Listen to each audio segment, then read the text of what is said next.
Hi guys and welcome back to my channel. My name is Amy. I'm an aesthetic nurse here in Long Beach, California. On Instagram, I recently put a question poll asking what you would like to know about being an aesthetic nurse, as well as pulling some questions from my TikTok comments. If you're not already following me on TikTok, I'd love to have you over there. I produce a wide variety of content. Some of it is aesthetic nurse related, so you might find something on there that resonates with you or you could learn something. These were 20 questions that I felt like would have been really helpful for me going into aesthetic nursing. Question number one that I get asked all the time: what certifications and trainings do you need to be able to inject? I just got back from Las Vegas like less than 24 hours ago and my brain is still fried. There's no real certification you have to have. I chose to get certified after I had worked as an aesthetic nurse for 3 months. I do not recommend getting a Botox and filler certification before getting a job, just because I think work experience is more valuable than certifications. The certification really, I want to say it means nothing, but hear me out on why. A certification just means you took one class, you injected most likely a few models, you learned the anatomy, and then you moved on. Work experience is a lot more valuable because it means a lot more hands-on time with patients, and that makes you more hireable than anything. I recommend getting a job at like a chain laser center. You can Google laser hair removal near me, Botox near me, and apply, send your resume to all of those places. I also wouldn't recommend just starting with Botox and filler because that's a little bit harder, and laser and microneedling is a lot easier. Do that, get your feet wet working in a med spa, get familiar with the environment, and then take a certification class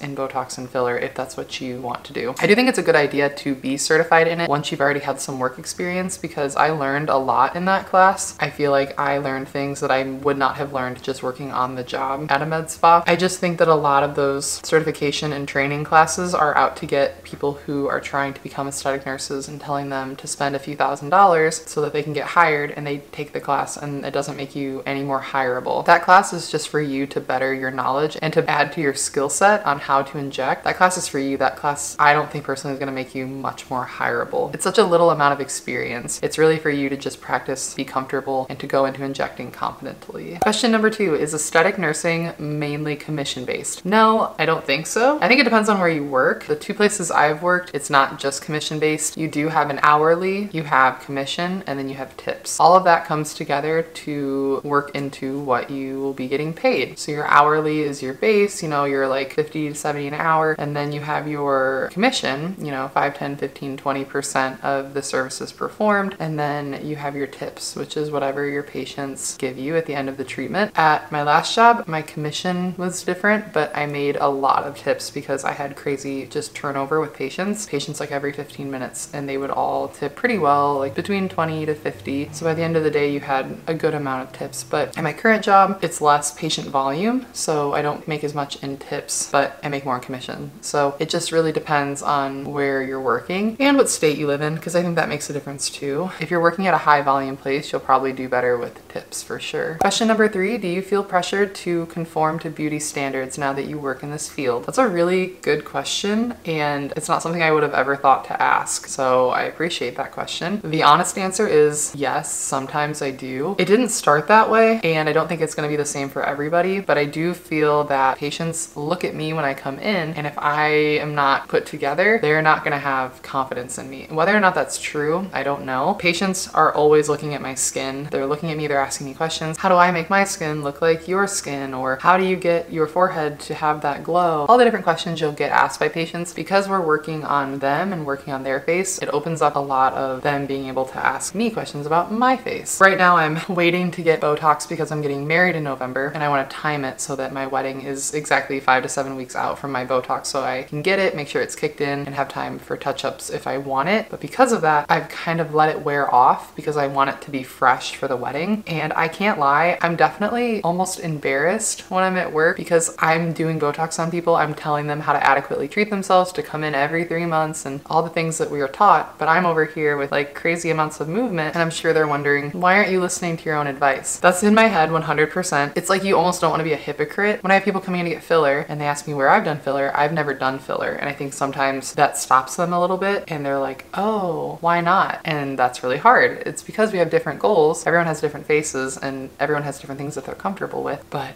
it it can be a little bit hard. I definitely feel the urge to also try out everything we have because I like to be able to say exactly what it feels like. It's hard when you've never had it done to be able to accurately explain to a patient what it's like, but you just do the best you can. What would you have normally done for yourself? And stick to that and don't let the industry change that. Okay, question 4. Looking to apply to nursing school in 2023. They have kids that'll be 2 and 5 and they're a stay-at-home mom without daycare. Do you have any tips? My questions for them would be how much of your program is going to be online. A lot of that you'll be able to do because they're going to be at a more independent age and they just get more and more independent as they get older. Exams and studying you'll definitely need help with, but it's a short time period for long-term gains. I had a baby my senior year of nursing school and it sucked not having the baby. The baby was great, but having a baby during nursing school sucked. And we were 100% remote because of COVID. So I had no clinicals to go to and all of my classes were on Zoom, and it still was really, really hard because I didn't have any help. I didn't have daycare. I almost failed a class. The only class I've almost ever failed was during that time because it was so hard. My final exam was going to be the thing that either made me pass or fail. I was right on the line. I had had Brogan's tongue tie released the day before and I thought he would be okay the next day, and I had a babysitter lined up. The babysitter canceled and I had my exam that was multiple hours long, and I remember he screamed the entire exam. I nursed him and his mouth was hurting, so he just screamed the whole time. I passed that class by maybe 1%, 0.5%. It was horrible. I pretty much failed that exam. So if your childcare falls through, I'm just being honest. I know it sounds like I'm being very doom and gloom, but I don't lie to people about things, and it was really hard. You will need a lot of support. That being said, once you are a nurse, you'll have so much freedom, a lot more money. It's worth it. If you can get through it, you have that nursing degree for the rest of yours and your child's lives. You will be able to support them. You will have the freedom of only working a few days a week. It is worth it. I would still do it in your situation. Just go into it knowing it's gonna kind of suck. That's okay that it's gonna suck and that you will get out on the other side of it and then it won't suck anymore.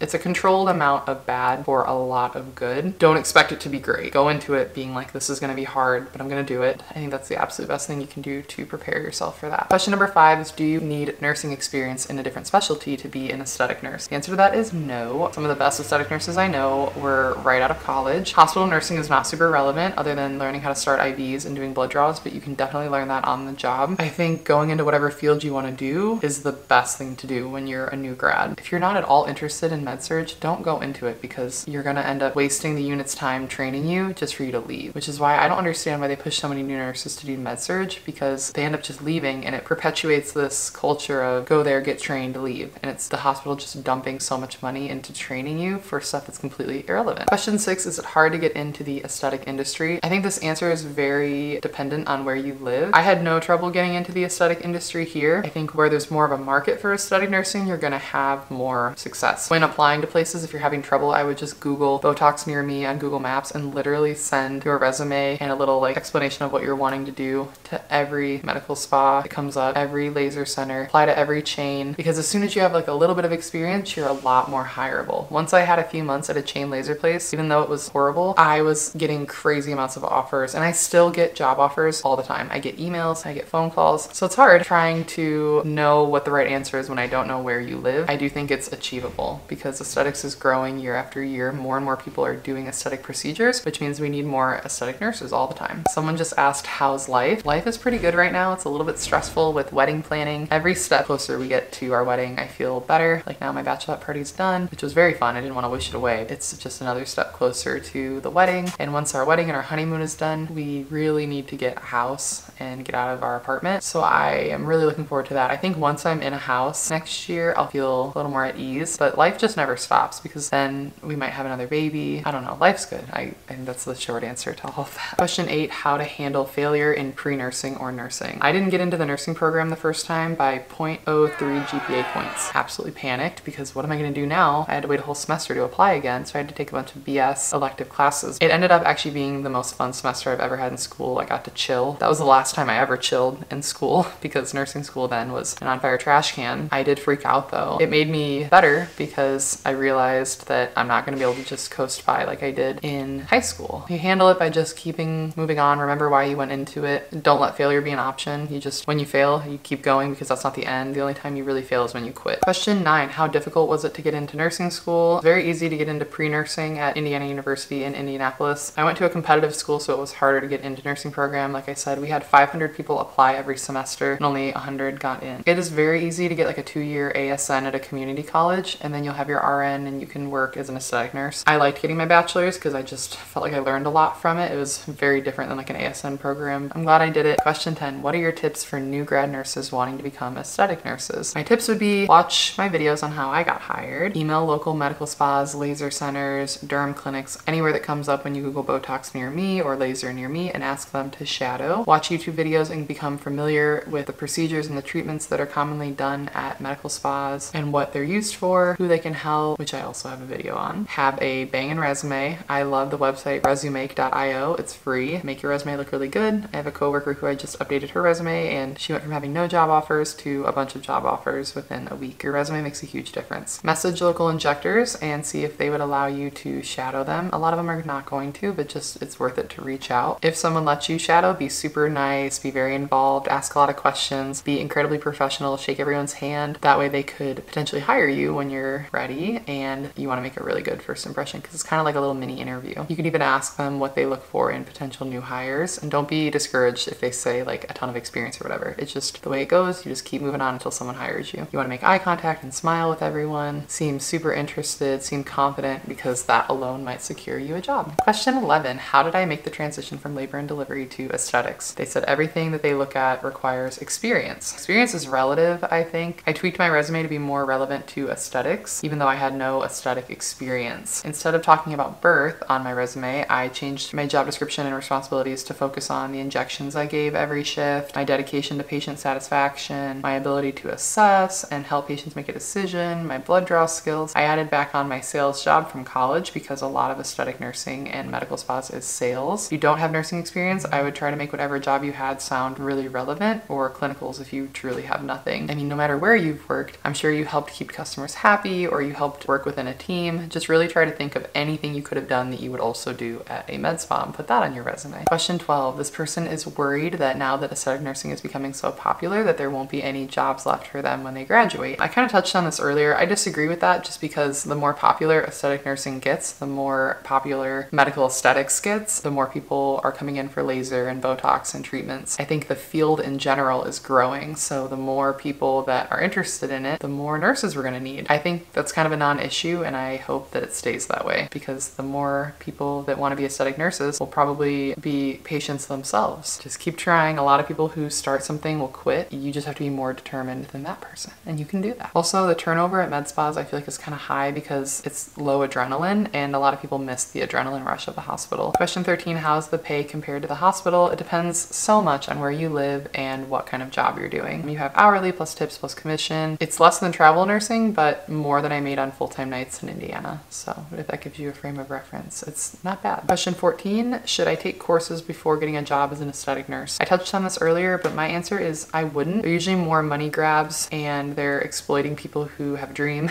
You'll get taught a lot of what they're going to teach you on the job, and going into a chain laser place and working for a few months is going to teach you more and pay you more than what a certification class would do. Question 15, are you an NP? How long did you go to school for? I'm not a nurse practitioner. I'm a registered nurse. I have my bachelor's and that took me 4.5 years to obtain, but you can get your RN with an associate's degree in 18 months to 2 years. Although in Florida, you do have to be a nurse practitioner to inject, I believe. If that's not true, I'm very sorry, but that's what I keep seeing in my TikTok comments. So you have to kind of look, make sure the state that you are living in allows registered nurses to inject. You could also still be an aesthetic nurse that doesn't inject. That is an option. You can do laser, microneedling, all those things. Question 16, can a LVN do this kind of work? You'd have to reach out to med spas and see if they'd be willing to hire you for anything. I really don't know, but I've never heard of it before, so I don't think so. Question 17, where do you start? Nursing school and getting some sort of job with a medical spa or even at a laser place. Even if you just work the front desk, any experience helps, and that could be an in for you to get a job later. Question 18, do you have to be an esthetician to be an aesthetic nurse? No, I think it would give you a good knowledge base. I actually don't know any aesthetic nurses that were previously estheticians. They're just completely different jobs. Estheticians do facials, our estheticians do eyelashes, microblading, eyebrows, all kinds of things. I don't do any of those things. I do injectables, laser, microneedling, so it's very different, but I think being an esthetician, you learn how to take care of a patient, you learn about skin a lot, so I think that that would be beneficial if that was something you wanted to do, or if you're already an esthetician, but it is definitely not required. Question 19, do you have to get your own clients or does your work get them for you? They mostly get them for me. Every once in a while, I have people who found me through YouTube, TikTok, Instagram who want to book with me. I also get client referrals from clients I've taken care of who really loved me and referred me to their friend. But for the most part, the spa gets the clients for me, and that was how it was at my last shop as well. There are places that will hire you, but you have to have your own clients, kind of like renting a chair at a salon. I don't work at one of those places, so I can't speak on that. Okay, final question, question 20. Do you miss the adrenaline of the hospital? I miss the emergency department as a tech a lot because that was really cool to be able to witness the craziness but not be like intimately involved with it. I never wanted the responsibility of a nurse in the emergency department because I saw how the nurses just got abused over and over and over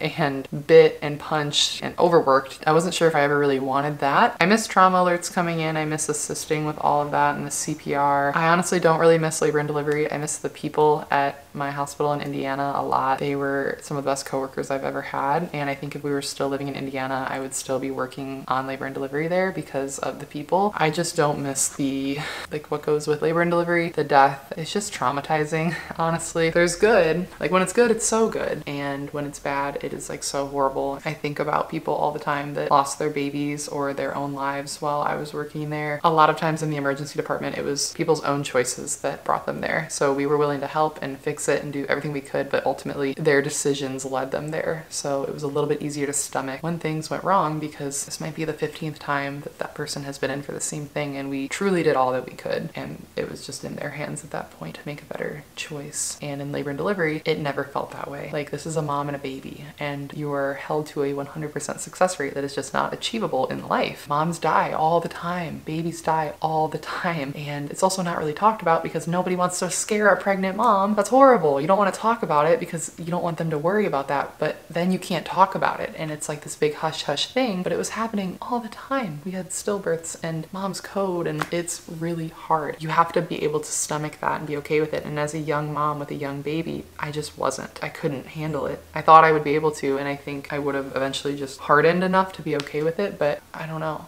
I don't feel like I'm a very emotional person. There was just something so uniquely horrific about that field that I couldn't do. And I am really glad that I'm out of it. My mental health is a lot better. I had really bad anxiety with Brogan because I just kept seeing moms lose their babies over and over and over, and that is any mom's worst nightmare. So I was having a lot of trouble with it, but I feel a lot better. I have a lot less anxiety with Brogan now because I'm not being faced with that horrible reality all the time. Now I inject faces and laser off hair, and life is a lot better. So I cannot recommend the shift enough. If you're feeling like I'm feeling and feeling traumatized by your work and wondering truly if like you can get through another day, aesthetic nursing might be for you. It's so incredible, and I would love to teach you how you can do it yourself. Please check out my video, how I got hired in aesthetic nursing with no experience. It's a great place to start. Come say hi on TikTok. I have videos on there as well, and I would love to say hi if you want to know more about my personal life on Instagram. Thank you guys so much for watching, and I will see you next time. Thank you for listening. Always, you guys are my free therapy, and I appreciate it so much. Let me know in the comments if you have any questions I didn't answer, or if you have a video idea. If you are picked, I will shout you out in the video because I love new ideas. Thank you guys so much for watching again, and I will see you next time. Bye guys.